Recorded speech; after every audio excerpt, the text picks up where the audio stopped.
नमस्कार, परभणी न्यूजमध्ये आपलं स्वागत करतो। मी दिलीप बनकर। पाहूया आजच्या ठळक घडामोडी।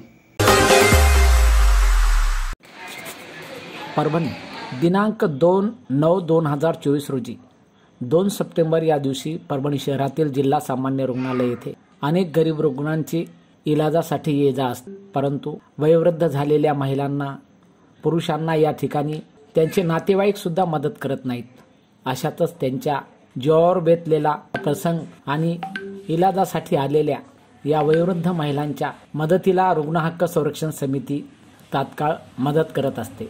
अशातच रुग्ण हक्क संरक्षण समितीचे जिल्हाध्यक्ष, रुग्ण हक्क संरक्षण समितीचे जिल्हा उपाध्यक्ष पदाधिकारी फारुक लाला, वैशाली साळवे आदींनी जिल्हा सामान्य रुग्णालयामध्ये एका म्हातारीला दुसऱ्या मजल्यावर नेण्यासाठी तिचे नातेवाईक उपलब्ध नव्हते, परंतु रुग्ण हक्क संरक्षण समितीच्या लक्षात येताच त्यांनी तात्काळ त्या महिलेच्या त्या गाड्याला उचलून वरी नेऊन तिला वार्ड क्रमांक 4 मध्ये ॲडमिट करून दिले आणि सिस्टरला बोलून त्यांच्या इलाजासाठी प्रयत्न सुरू केले। रुग्ण हक्क संरक्षण समितीच्या वतीने हे असे अनेक कामे या ठिकाणी मोफत असे केले जातात।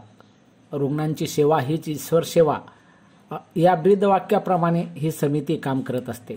त्यातच रुग्ण हक्क संरक्षण समितीचे जिल्हाध्यक्ष दिलीप बनकर, जिल्हा उपाध्यक्ष शेख सरफराज यांचे या कामाबद्दल कौतुक तर होतच आहे, परंतु प्रत्येक रुग्णाला न्याय मिळाला पाहिजे असं रुग्ण हक्क संरक्षण समितीची मागणी आहे। परभणी न्यूजच्या वतीने घेतलेला हा वृत्तांत।